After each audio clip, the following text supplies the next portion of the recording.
said we will have a real cool time tonight.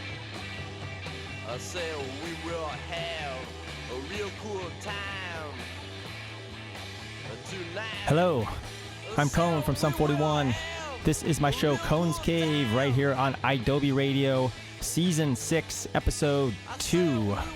Thanks for tuning in.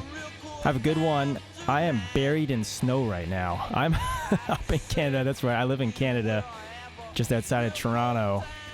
And the snow just won't stop. I'm happy and lucky I have a snowblower, but doesn't matter. My body's aching. I'm cold. I'm frustrated to have to keep snow blowing my driveway. And people might say, well, you're Canadian. You must be used to it. Yeah, but it doesn't mean I like it. No, but in all honesty, I guess I could have moved out to the States, to California or something a while ago. But I do love Canada. I do love Toronto. So I never wanted to leave. And, you know, that's the one thing you just have to persevere through is these crazy winters once in a while. Last year was great. I think we had like 2 snowstorms. This year, we had 2 snowstorms in the last 2 days. It's been a lot of snow. All right, let's talk about my show this week and my guest. Last week, I had Derek and Tom on from Sum 41, my band, because our band, Sum 41, has played our last shows. We are no longer a band. We are disbanding. So this week, I have another member on, Frank Zummo, our drummer. And if you're wondering, well, where's Dave? How come Dave doesn't get an episode? Dave does have an episode. I aired an episode with Dave a couple seasons ago, and it is up on iDoby, the iDoby site, so you can go check that out whenever you want. This is Frank Zummo's episode, and he came into my life in 2015. Our original drummer, Steve, quit the band in 2013. Then we took a couple years off, and Frank joined at the same point Dave was coming back to our band. Dave was coming back to the band after 10 years of being away, and Frank was joining our band in 2015, and that's when I actually first met him. I might have run into Frank a few times over the years at maybe Warped Tour, but I don't remember. So I would say 2015 was really the first time I met Frank Zummo, and he's been on our band now for, I guess, 10 years.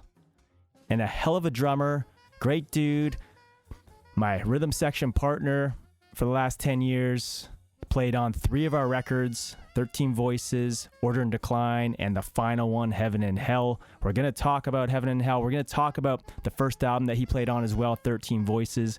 But that's not it. Frank has done a lot in music. He was in hardcore bands growing up. He filled in for Tommy Lee for Motley Crue. Tommy Lee, he filled in for him. So we're going to talk about that. Played with Scott Weiland. We're going to talk about that. He played with Gary Numan. We're going to talk about that. We're going to talk about a whole bunch of stuff that he's been involved with other than Sum 41. But of course, we're going to talk about Sum 41 too. And he's got a lot of great stories about all these people he's played with. So you're not going to want to go anywhere, because my conversation with my brother Frank Zummo from our band Sum 41 is coming up after this. All right. This is Cone's Cave, and I am Cone from the band Sum 41. This is my show right here on iDoby Radio every Monday, 7 p.m. Eastern Time. Season 6, Episode 2, I have Frank Zummo, our drummer from Sum 41, on my show this week. A lot to get to, a lot of great stories Frank has from all the bands he's toured with.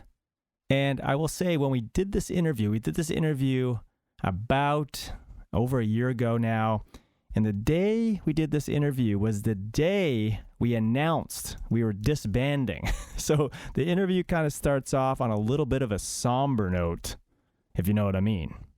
But here we go. Let's get to the interview with Frank Zummo of our band, Sum 41. As I was going on Zoom, I'm like, I wonder if we should have made this a different day. Because it's a depressing day, but yeah. Oh, I mean, there's smoke coming off of all of our phones. It's insanity, and it's like every possible outlet from Kerrang to K-Rock. It's like news everywhere, of course.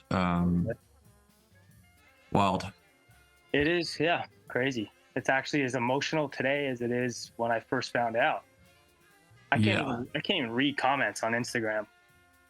Nah, it's just good to just leave it there and just let it simmer and let it take its time. I mean, I'm not responding to anybody either or anything. It's like there's literally even friends and family are trying to dig text messages like, I hope it's amicable, this and that, what really happened, and I'm just leaving it, just sending hearts. That's it. Not even commenting. Just the heart emoji goes a long way. Yeah. So since the band's ending, let's talk about you joining the band. I think it was 2015, right? And it was funny. I remember getting a call from Derek. And I think I knew that he knew you because you guys were playing in Street Drum Corps. And I remember Derek said, I found this new drummer. He's really good. And I think he played with you a few times already. I rehearsed with you a few times. And then I flew down to LA, went to Derek's house, met you for the first time, and we just started playing. What was your feeling like? Like, were you nervous? Were you obviously probably excited about joining the band? Coming out of you'd already done a bunch of stuff. And what was your feeling like when you were actually walking into rehearsal with us for the first time? I mean, it was surreal in every way because it was a band that I loved so much. And, when I saw you guys live on the Warped Tour, Street Drum Corps, we were on the tour and you guys jumped on for some of the Canadian dates. And when I saw Sum 41 live, it was just the most, captivating. You guys owned everybody in that fucking Warped Tour. It was so incredible and powerful to feel that energy, and it was just something that I loved. And then I wound up meeting you guys, on that tour. And then Derek I kept running into him. We had the same circle of friends in LA. We'd always wind up at the same places, always partying with Tommy Lee and all that kind of stuff. And then Derek was a special guest for Street Drum Corps in Las Vegas. When we had our residency, we would bring a different special guest, and Derek was our special guest for opening night. And it's the first time I ever played with him on stage. And as you know, to feel just his power on stage as a front man, and all that, it was pretty next level. And coincidentally, literally, I feel like it was like days later, Steve announced he was leaving the band. Yeah. And I just knew, I was like, this is the band I always wanted to be in. I'm going to just put it out there because I know you guys are going to get blown up by everybody to want to audition and be part of the band. I'm just going to put it out there. So I shot Derek like an email or text and just said, hey, dude, I'm sure you're going through a hard time now, and all that, but just want to let you know, whenever you're ready, I'd love the opportunity to jam.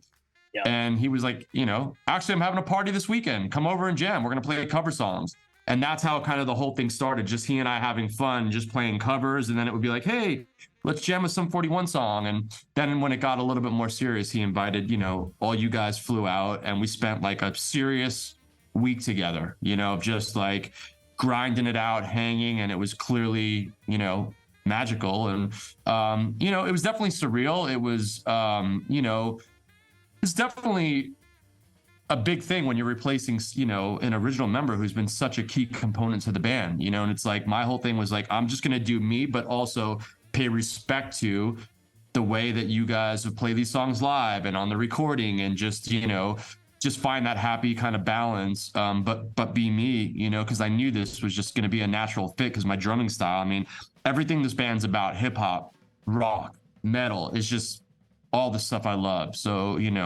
it just magically worked out. And it's just like one of those things I tell the kids when I do my workshops. You kind of just got to go after stuff if you're really that passionate about it. And, it usually works out. Yeah.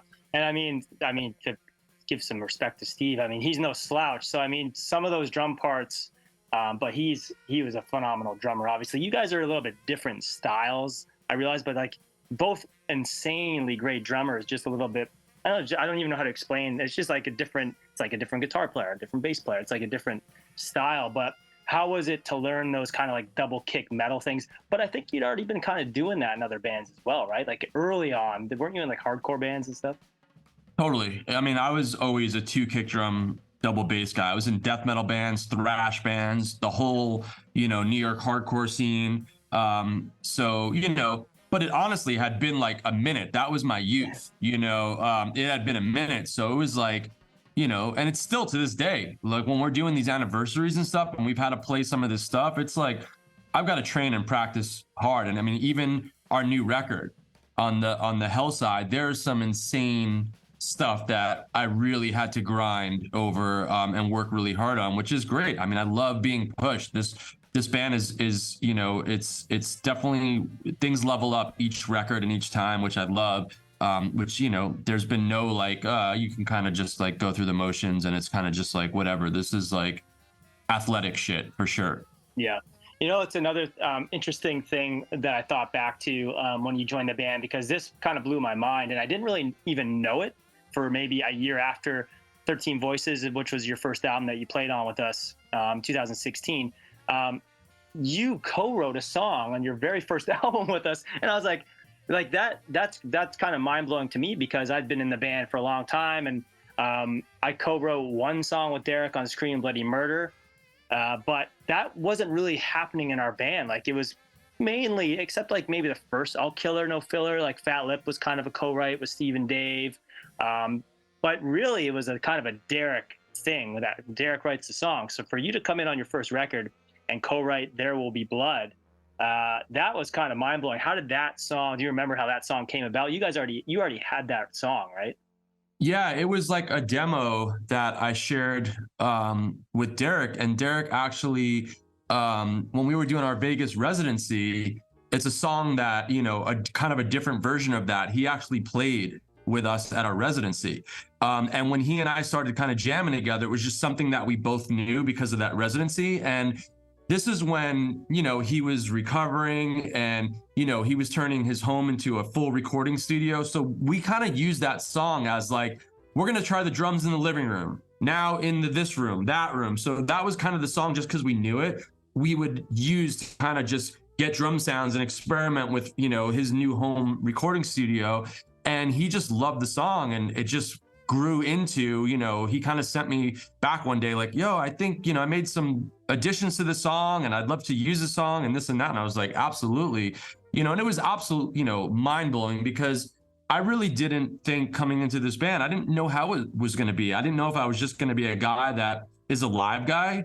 I'm not in the pictures. I'm not in the videos. I don't get to record, and you guys, I remember we didn't really have that conversation. There was a photo shoot happening at the end of the week we spent together when I first, jammed with you guys. And it was like in Derek's garage. The photographer shows up, and I kind of like go into the kitchen and make a coffee, and they're like, dude, we need you in here for a photo shoot. And I was like, oh, like I'm in this with you guys? And you guys were like, yeah, you're in the band. Like you're in, So it was really amazing the way you guys welcomed me into the family. And especially, that was one of the first things I did, was started recording 13 Voices before we even started like playing out and all that, and it was a great journey. And I always, when people ask me stories, my first real public show with this band was the AP Awards, which was the most nerve-wracking, scariest, but incredible. I mean, like, Dave joined the band. We're playing an arena that's sold out. It's live streaming, and we're doing a medley of some songs. And then we're bringing DMC from Run DMC on stage with us to do Run DMC songs. Like, yeah. I literally just framed the picture of us before we took the stage with DMC from my studio, because that was like one of the greatest moments of my life, and talk about like a way to be introduced into a band, I know. Yeah. That was our first show, right? Yeah. That was with Dave, like we did like a secret warm-up show at Chain Reaction just to get one in. Yep. But that was, we did without Dave, because he was surprised that he was going to come back in the band and all that. So, we just did like a little dirty punk rock show just to get one under our belt. But that was the first, like, Dave back, all of us public, kind of going for it. Yeah. Do you remember what There Will Be Blood was written about? Or not really? I mean, Yeah, I mean, that does. I think that was the same kind of, angsty, kind of rebellious song about, being told this or that or conforming, all that, which I feel like, had just a lot to do with kind of what was going on with, just everything in the world and just some 41 stuff. I mean, that's why I think it, kind of translated well. But, I think it's just a more of a kind of a, angsty. And there's there's really cool little, kind of moments in that song where it's like talking about, kind of what is that line? It's like, if I am the king, if I am the king, you are my fancy. Exactly. Stuff like that, like we threw in kind of little like snarky things in that one, which was pretty cool. And, that was a fun one to play live too. Like that metal breakdown with that halftime part was just always went off, it was just a very angsty kind of rebellious song, really. I think that's kind of the point of the whole thing.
Was there a band like that was like one of the top bands for you that you looked up to and you listened to all the time and you kind of tried to mimic, like a huge influence for you?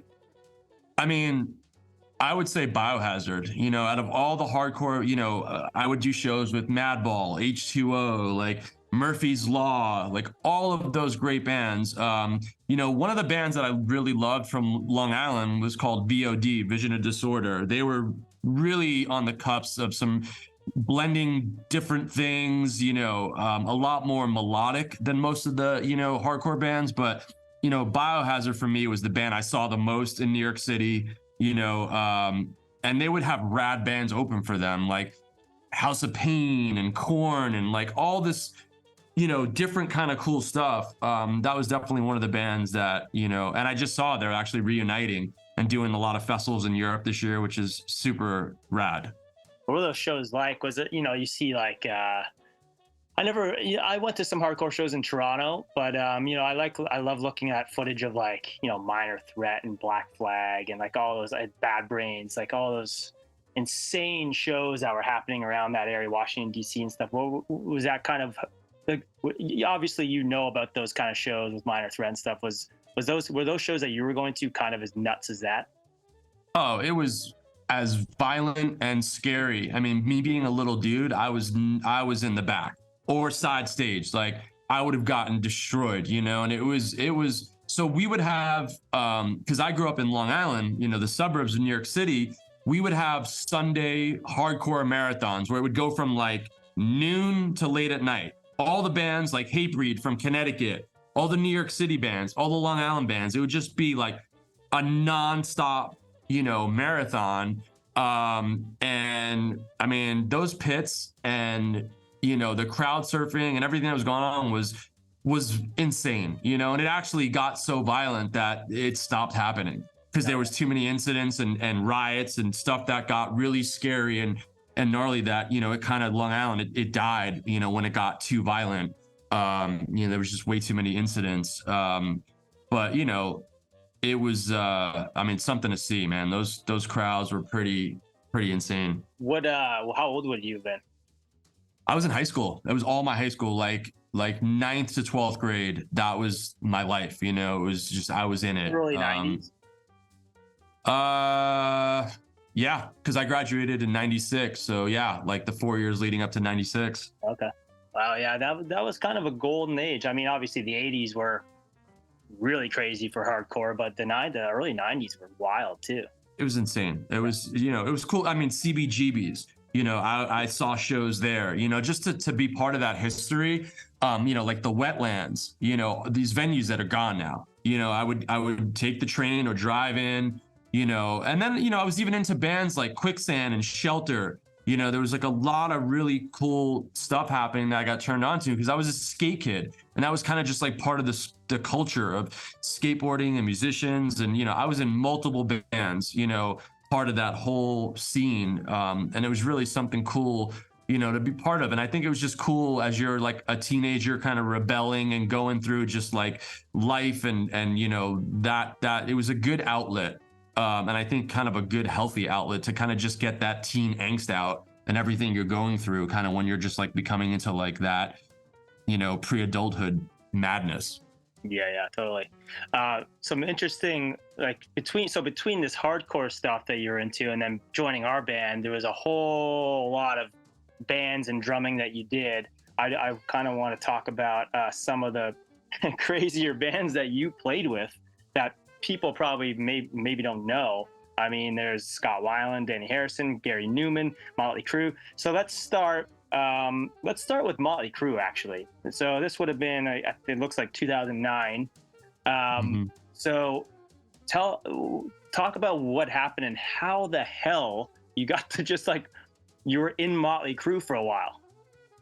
Yeah, I mean, same thing through Street Drum Corps, you know, and you know, Adrian from No Doubt introduced me to Tommy Lee, and Tommy was so into what we were doing with Street Drum Corps, and we just became really good friends. You know, and same thing, Derek was good friends with Tommy, so that was kind of like a circle of just always hanging and whatnot. And you know, I literally woke up one morning and my phone was like so many missed calls, emails, texts from like Tommy, his tech, his assistant, being like, we need you to go to the airport and come to, you know, the East Coast right now. Tommy had an accident and you need to, you know, come out and fill in. I thought it was a joke at first. I'm like, what is going on? They're like, no, this is real. Like, go to the airport. There'll be a plane ticket waiting for you. He had an accident with fireworks and he burnt his hand. He can't drum. And it was the anniversary tour of Dr. Feelgood. So it was the act one was the whole record front to back. And then act two was like, you know, all the other hits. I hadn't listened to some of those deep album tracks, you know, since that record came out. You know, I literally got the CD as a reward for doing yard work, you know, from my parents. Like, I love that record. And so I had time on the plane to kind of make any little shorthand, little charts that I needed for some of those deep album tracks. And, you know, I get there and I'm like, okay, we gonna sound check? We're gonna rehearse? And Tommy's like, no. Like, what do you mean? I'm like, I met maybe Nikki once. I never met Mick or Vince ever. Like, can I at least sit behind the drum set, make sure it's all, you know, comfortable? And then could you at least, you know, introduce me to all the guys? And he walks me on Vince's bus to meet Vince. And everybody was so relaxed and so chill, which was amazing, you know, and I'm freaking out, you know, and it's like, okay, it's showtime. The you know, intro music was the Ramones, I Want to Be Sedated. I sit there and we're in this little like padded, you know, kind of insane asylum room that was like the part of the intro of the show. And I just kind of like pound knuckles with the dudes and it's like, let's go. And I had Tommy on a talkback mic to, you know, walk me through anything that was like extended or some of the sample pads for, you know, loops or sounds to hit. So he kind of like, you know, helped with any little thing that was needed. But it was awesome. Like Nikki just was coming to the riser, like just, you know, giving me the, you know, bring it kind of stuff. And it was awesome, like just to feel that energy. And, you know, when Mick was doing a solo in kind of like the set change, they all came into Tommy's little kind of like tech world quick change room. And they were just like, thank you. Like, we feel like Tommy's playing up there right now. We don't have to worry about our gig. And anything. So thank you. And it was like the greatest compliment I've ever had in my life. And, I was like, well, I grew up with you guys. This is the first concert I saw. I played to these records my entire life and imagined I was in this band. I've seen this band live more than any band, and on that tour, my dad got to come out. He got to come out, and Tommy told the story to the audience that, Motley was my first show I ever saw, which was the Motley and Ozzy Notorious tour. Yeah. That they did together. I was 5 years old. That's like the Snorting Ants with Ozzy stories. I saw that tour and I knew that's what I wanted to do for the rest of my life, and talk about like the most amazing moment for my dad, he was like on his chair, high-fiving everybody, drinking beers. And I brought him into, as you know, Tommyland, the backstage club. And my dad's just sitting there doing Jaeger shots with me, watching half-naked females running around the room. And like, I think he was the proudest he's ever been in his life, being part of that just chaos, Amazing. Yeah. What was, that's funny that you did that in 2009 because we opened for Motley Crue across the US in 2005. So not too long after you were doing that. What was, you've told me this before. You can hold back a little bit on like the more risque stuff, but what was it like the Motley Crue tour for partying? It was everything you would think and then some, like I was single, I was on a tour bus with Tommy Lee and he didn't have to drum. So it was like, I'd wake up in the morning on the bus and it'd be like, here's a coffee with a shot of Jaeger. We're at some crazy gun range and we're going to shoot crazy guns. Okay, the next day we're going to the Bahamas for the 2 days off and we're going to rage in the Bahamas. It was just an actual circus, of just like, every day was just an insane, experience, and just so fun, like I basically was out for like, almost 2 weeks.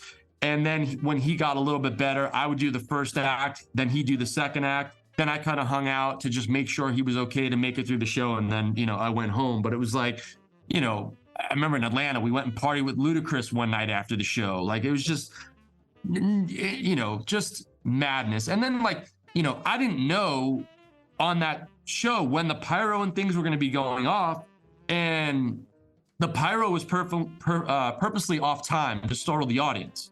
Yeah. So the pyro would be going off and it would scare me. And it's so loud, and they are the loudest band on stage. Every single amplifier is real. It's on. There's a PA behind Tommy's drums. And when the pyro goes off, it's like, I didn't even know where we were or what song we were playing because it was just deafening loud. Just insane. And that was the tour. What's funny is you guys were on tour with Motley, and I saw that tour. And because of traffic trying to get to Irvine, I missed you guys. And I was so pissed that I missed, because I'd never seen you guys at that point. And that was, you guys were on the Chuck record, which is one of my favorite records of all time, and I was so bummed that I missed you guys. And like, I know that you guys had, just the time of your lives on that tour, just raging with, with Tommy, and just the funnest band to tour with for sure. And it's great that they're back now. I just took my son last summer. He's as big of a Motley fan as we are. And I got to take him to the show and, bring him backstage to meet the dudes. And it was pretty special, man, that like, I get to experience this with my son, That's amazing. Well, let's move on to the other two stories that I love. I don't think it's a long story, so let's go to Scott Weiland. It's hysterical, and you can tell the story about meeting Scott Weiland for the first time and playing with him.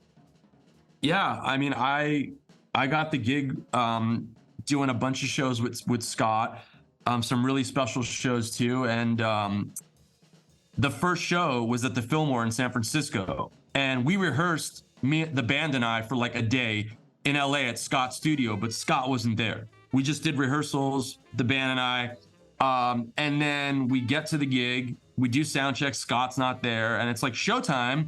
And I said to the guys, like, hey, I haven't met Scott yet. Can I just like, say what's up before we go on stage? And they're like, he's warming up, and we're about to go out and start the intro, and then he joins us. I'm like, okay, cool, let's get out there. We do the first 3 songs. Scott hasn't even turned around and looked at me, and I'm like, okay, I got it. Like, I'm just the backing drummer. We're the backing band. It's a Scott Weiland show. It's all good. All good.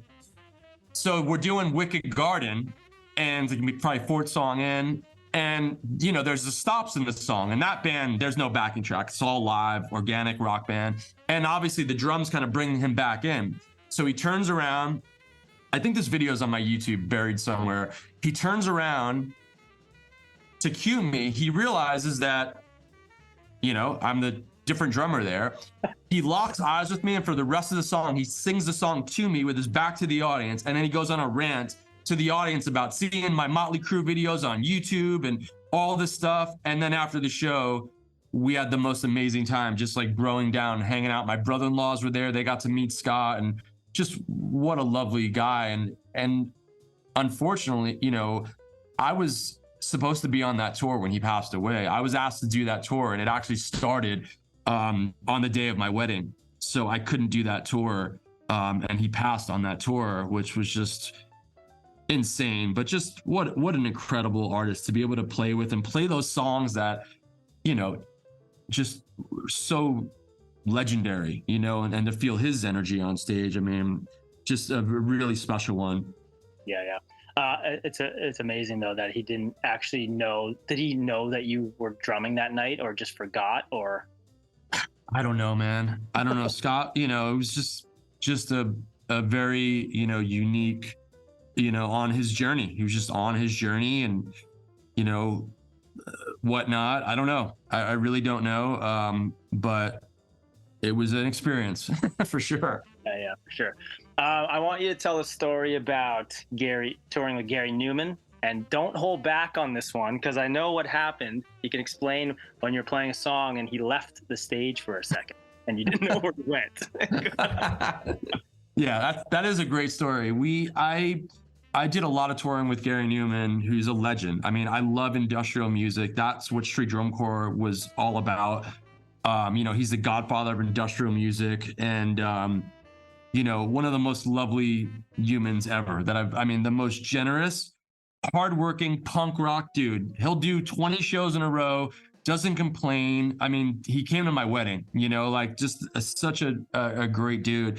And yeah, it was Halloween. It's an event, and I told the story to you guys because Sum 41 played this venue years later, and I was like, oh my God, I was here with Gary Numan on Halloween, and we're you know, a couple songs in, and all of a sudden he's gone off the stage. Song ends, and he's not back. I'm just like, what is going on? Yeah. So I'm just trying to make some noise on the cymbals, a little groove. The keyboard player's playing some low synths, and he finally comes back. And, you know, it could have been 3 minutes, but you know those moments on stage, it feels like it's hours. It's like slow death when things go wrong. Yeah. And I don't know what happened. We finished the gig, and he's like, we go to the dressing room. He's like, you're never going to believe what happened. He goes, I had to go to the bathroom so bad that I had to run off stage. Otherwise, I was literally going to crap my pants. So as he's leaving the stage, he's in a frantic. He breaks his in-ear monitors. So he's trying to put those back in. He rips his pants or something. He can't get him off his boots. I mean, it was like, if everything could have gone wrong, it went wrong. So what they made it back. No, it was like just like tight jeans with big boots, like a big industrial boots, and whatever it was, he just had multiple malfunctions, but he made it back on stage. But you know, that was something I was not expecting him to say of what happened and why he left the stage, which we were crying laughing when he told the story after the show, you know? Yeah. That's amazing. We should get to, let's get to your solo stuff. Yeah, I mean, it's you've been doing this for quite a long time now, like with different artists every time. You drum on everything, and you kind of co-write the songs. So explain how Sick came together and what that's about. That song was literally the first song in the pandemic that I wrote. You know, obviously, you know, we were on our way to Mexico, Sum 41, and you know, we were told to go home, and then the world shut down and everything got canceled. Derek had his first baby, so we went dark, you know, in that time. And I needed to do something like all of us creatively, you know, just for my own mental health. And, you know, I started dabbling in 2019. I released, you know, a solo single because I had been doing all these, you know, emo nights and all this stuff on my own as like kind of a solo artist, doing this kind of drum DJ show. So yeah, in the pandemic, I dove deep, and I just told the team, like, it's the pandemic. Let's find a record deal. Let's make music. Let's do everything when everyone's not doing something. And I wound up hooking up with Jaws, who is a DJ, and he's got his own record label. And, you know, we wrote this song together, and had this artist, SJ, who co-wrote the song with us. She's called her group is called We Are Pigs. And this was kind of everything we were feeling in the pandemic. Just, what we were going through. I helped her write the lyrics on this song and whatnot. Just how, we were told we had to do this, we had to do that. It was just kind of like what we were feeling as we were going through it. Jaws, it was the first time he played guitar on a track. His Sum 41's his favorite band. He's a metal guitar player. But in his music, he had never played guitar, before, because he's an EDM artist.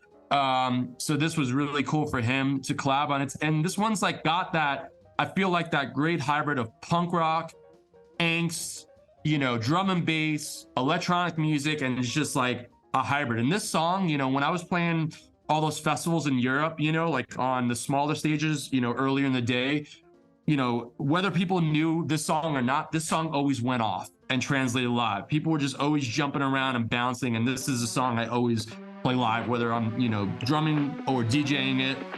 It's just a great live song for sure.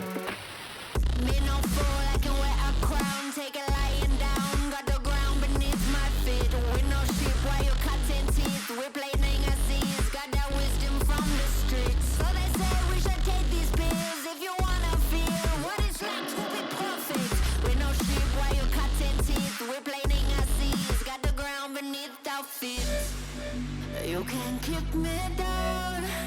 I don't feel your tyranny. I don't feel your loud. The safety in these sounds. You can't hold us down. Let it for us now. Let it for us now. And I'm so sick, sick, sick. In my brain. You cannot have this. You cannot control all my thoughts. And I'm so sick, sick, sick. In my brain. You cannot have this. You cannot control what's not yours.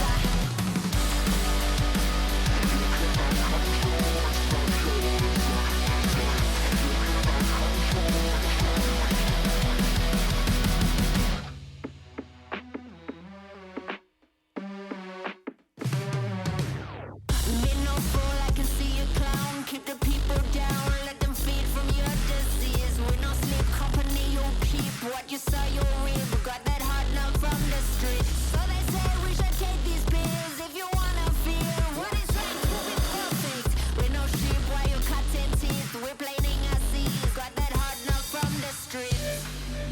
You can't keep me down. I don't feel your tyranny. I don't feel your loud. The safety in these sounds. You can't hold us down. Let it for us now. Let it for us now. And I'm so sick, sick, sick. In my brain. You cannot have this. You cannot control all my thoughts. And I'm so sick, sick, sick. In my brain. You cannot have this. You cannot control all my thoughts. And I'm so sick, sick, sick. In my brain. You cannot have this.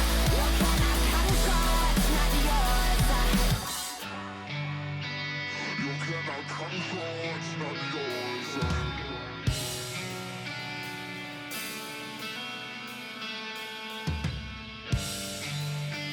You cannot control what's not yours.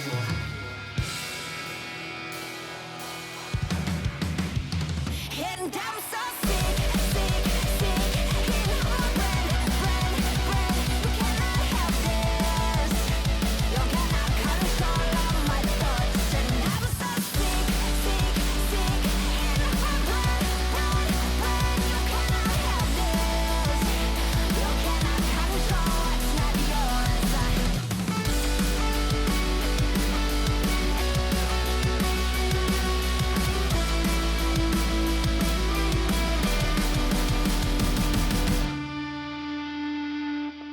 let's talk quickly how you feeling about Heaven and Hell, our new album, Heaven and Hell. And what's your feeling on that as a Sum 41 album?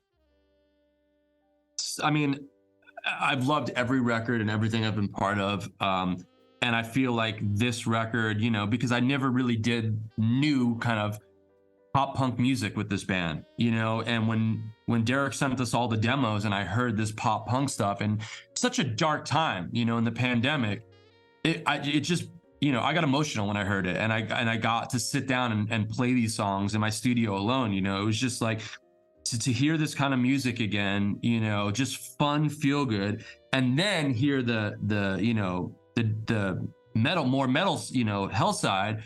You know, and I love how this record came together with all of us coming to the same realization when we all got it, like how to do this. We all kind of came up with, like, you know, individually the same thing that Derek said, like, let's make this like a Hell side, a Heaven side, and all this stuff. So it was, I think that was such a beautiful part for all of us to kind of come to the same, you know, place with this record.